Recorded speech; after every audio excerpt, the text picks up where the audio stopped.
I love movies. A lot. I love movies so much that I made my uncle pay way too much for me to go to a private college where I could study how to make movies. Movies run like my entire world. And I really love movie theaters too. They used to be a really special place. But listen to me. It's been a long time coming. Traditional movie theaters are on the ropes and about to be KO'd like Michael B. Jordan on the set of Creed. Action. Direct-to-streaming is the future of film, and I honestly think it's a really good thing. Here's why. Number one, they already killed video stores. Do you remember the sanctity of Blockbuster? How about Hollywood Video? I spent many weekend evenings in Blockbuster convincing my parents to let me rent Batman for the 1000th time. They had it all. Movies, video games, absurd varieties in candy and popcorn. It was perfect. Until Netflix murdered it. Okay, maybe that was hyperbolic. But you get the point. I know there's a bunch of streaming services now.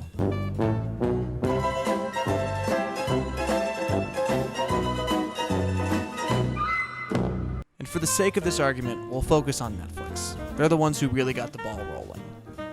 At Netflix's inception, it was a DVD mailing service. Instead of driving to the store, like Blockbuster and Hollywood Video, you could add things to your queue, and they'd be mailed to you in due time. Maybe a week or two. Geez, do you remember waiting 2 weeks for something to be delivered? That sucked. Thank God for Amazon Prime. Not really though, because Jeff Bezos is basically Lex Luthor, but I digress. Netflix didn't immediately end video stores. They began as just competition. But once Redbox sprang up, Netflix knew they needed to change. Speaking of which, somehow Redbox is still in business? How? I'm not sure, but they're now planning on venturing into streaming? Yay? Maybe? But once Redbox changed the game, Netflix knew they had to change it more. So founder and possible lizard person Ted Sarandos came up with the idea of on-demand streaming, and it was pretty much lights out for video stores. Sarandos is ruthless, and he already put a staple entertainment industry out of business. Do you really think he doesn't want to kill theaters the same way? Seriously? He absolutely does not care. There's nothing stopping him either. Number 2. Movies as an art form need streaming to survive. The truth of the matter is this. Movies are works of art. At least they used to be. There has been an astronomical rise in franchise filmmaking like the Marvel Cinematic Universe, the Fast and Furious franchise, the Disney live-action remakes, etc., etc. They all have a strict formula they adhere to and more resemble big corporate products than an artist's true vision. Sadly, movies that have something to say no longer make money. A movie must have a certain amount of insane explosions and action sequences. Our hero must brood or crack jokes. Also, theaters have added to it by having 3D theaters and shaking seats to accompany. You can't just quietly enjoy a film anymore. Nuance doesn't exist in theatrical film or the theater experience at all. Going to the theater is now no different than going to Disneyland. Take it from multiple Academy Award-winning filmmaker Martin Scorsese. Just about a year ago in an interview with Empire magazine, Martin Scorsese called out Marvel movies as theme park rides and said that they're not really cinema. And that might sound harsh, but well, he's right. I'll let Mike Stoklas and Jay Bauman from the famous film criticism YouTube channel, Red Letter Media, elaborate on this. Hey Mike, did you see Martin Scorsese is trending on Twitter? Oh no, we lost Marty? Oh no, he's still alive, but people are very upset with him. Why? For being absolutely right about everything. Oh Marty, we've been saying for years that movies are now theme park rides. Is that what all this 3D shit is gonna turn movies into? Like theme park rides? You ride it, you sit in a little car, and it goes slowly through the kitchen. Look, Mike, if I'm going to trust anyone's opinion on quality film, it's not going to be Martin Scorsese. It's going to be some guy that claims he has an emotional connection to Ant-Man and the Wasp. Nobody is saying that Marvel movies aren't made by talented filmmakers. Some of them are, and they're very, very entertaining. But there's nothing to it. There's no oomph. Movies can't make social commentary or be about real life anymore. There's no complicated characters, at least not if you want to make money. Additionally, through making movies on an assembly line like this, studios have conditioned theater audiences to not like movies that are different and artsy. Look at the horror film Hereditary. Released in 2018 by the art house studio A24, Hereditary was heralded by critics as one of the most frightening films in years. Some critics wanted to say it was this generation's The Exorcist, which is cited by many as the scariest film ever made. Hereditary had immense hype behind it at release, but when it finally debuted, audiences hated it, and often mocked it. How did this happen? Why did this happen? Lucky for you, I'm here to explain. Hereditary was a slow burn type of film. It took its time to set up its characters and allowed the sense of dread and terror to slowly overtake the audience before reaching its shocking and frankly horrific ending. It featured impeccable acting, especially from Toni Collette, who was snubbed at the Academy Awards. Let alone being nominated, myself and many other cinephiles believe that she should have won Best Actress. But audiences hated the movie. On the movie review aggregate site Rotten Tomatoes, Hereditary has an 89% critical approval rating. Basically, it garnered critical acclaim. But on CinemaScore, which is a website that basically polls audiences on the opening weekend of a film, it got a D+. A D+? Are you kidding me? Studios have ruined the general movie audience by churning out the constant garbage that they do. Horror films are usually a surefire win for studios, both financially and in audience reception. But Hereditary dared to be different from the usual jump-scare-infested horror drivel that's in theaters, and it was really memed because of it. In addition to no longer appreciating actual cinema, studios have also ruined audiences by turning them into massive trolls. Rotten Tomatoes recently had to implement a verification system in order to allow people to leave audience reviews on their site. People who don't like certain movies will now go out of their way to review bomb them. People can't just quietly like or dislike a movie anymore. Can you tell yet that studios suck and have ruined everything? Guess what? Studios suck and have ruined everything. Look, I know this all sounds super negative and frankly whiny, and you're not wrong.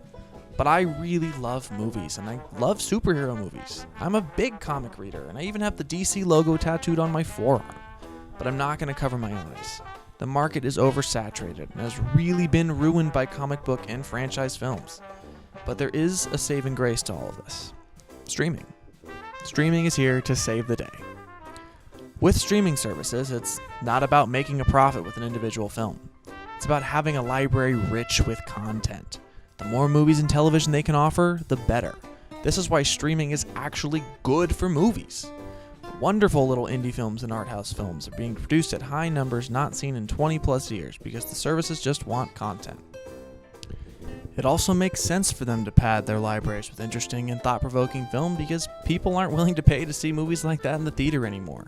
I don't know, would you want to watch Schindler's List in surround sound while sitting in rumble seats? I didn't think so. Some of the highest quality movies are products of Netflix, Amazon, and Hulu now. And with the competition of Disney and Warner Brothers starting their own services, Netflix and company need to produce even more original content. Also, incredibly talented writers, filmmakers, and actors are now getting a platform and the recognition they've deserved. It's unbelievably difficult to get a studio to trust you with a movie, but not with Netflix. Pitch them a good idea and they'll just throw cash at you to make it. That's the actual truth. The future of cinema is looking bright because of streaming, not in spite of it. Number 3, movie theaters are too expensive. Also pandemic. Movie theaters are way too expensive. It costs a family of 4 nearly $100 to go out and see a movie with some popcorn. That is insane. You had to have noticed how expensive movie snacks are. A small popcorn is at minimum $6, sometimes more. I would know, I worked at AMC for a year. People are starting to notice. According to a 2015 study from Time magazine, people are less likely to go to the theater now because prices are so darn high. It may seem like the box office is great when you hear about Avengers Endgame. It's just that fewer movies are coming to the Cineplex, so the ones there are always massive tentpole films that make all the money. So yes, Avengers grossing $2 billion is nuts, but there wasn't much of anything else to see at the time. But you know what's not that expensive? $7 a month for Netflix and $3.50 for a large pack of store-bought popcorn. Even higher tier services like a Disney Plus are around $8 a month. HBO Max, which sports the highest price for streaming, is $15. It costs $15 for a single ticket to see a movie in theaters. The argument really speaks for itself. But higher prices or not, our economy is fine. People can afford it. Right? Wrong! Let's not forget that there's a pandemic raging through our country and unemployment rates have skyrocketed to 20% and above. If people were less inclined to visit the theater in 2015, they sure as hell aren't going now. Also, theaters are being hit with devastating losses.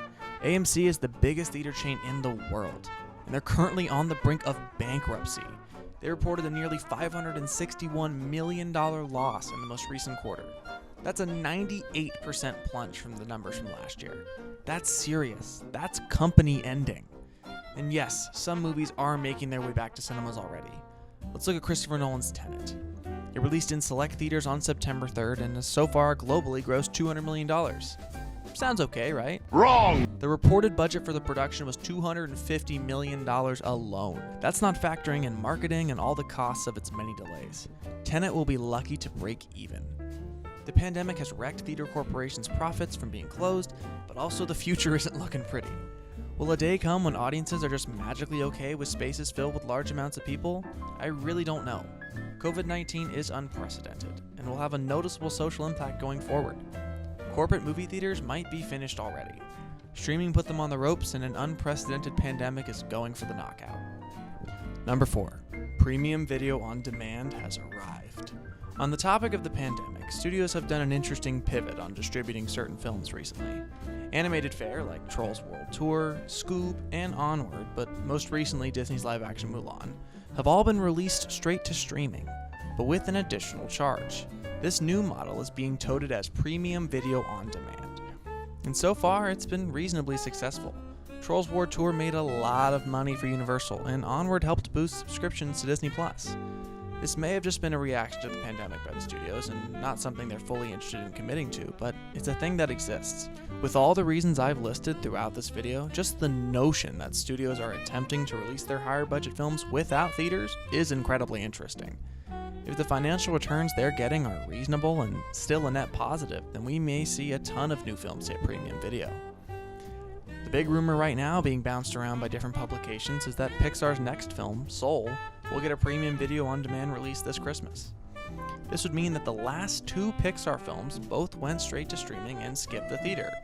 Well, full context, Onward was in theaters for about 2 weeks, but because of COVID-19 it was quickly pulled and put online. If Pixar is willing to do that again, that means the financial returns in the first place weren't bad.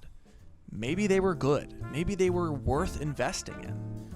The success of premium video is still very much up in the air, but if the numbers are good, and many signs point to them being good, then theaters are even more screwed. Closing statements. I know this is a lot to deal with, but I don't think movie theaters will entirely disappear. They'll just be a lot different than they are now. Independently owned theaters will live on, and they'll showcase smaller art house films as well as re-releasing older movies for a profit. And maybe Disney will invest in select theaters to show their big tentpoles, in addition to releasing them to premium video. Who really knows? But I firmly believe, and you should as well, that the theater business we see today is done for. The cat's out of the bag, the ball's already rolling. Streaming is here to stay, and it's already ended video stores and cable television. Studios have messed up movie audiences and movies in general. Streaming is going to end movie theaters next. But relax, it's a good thing.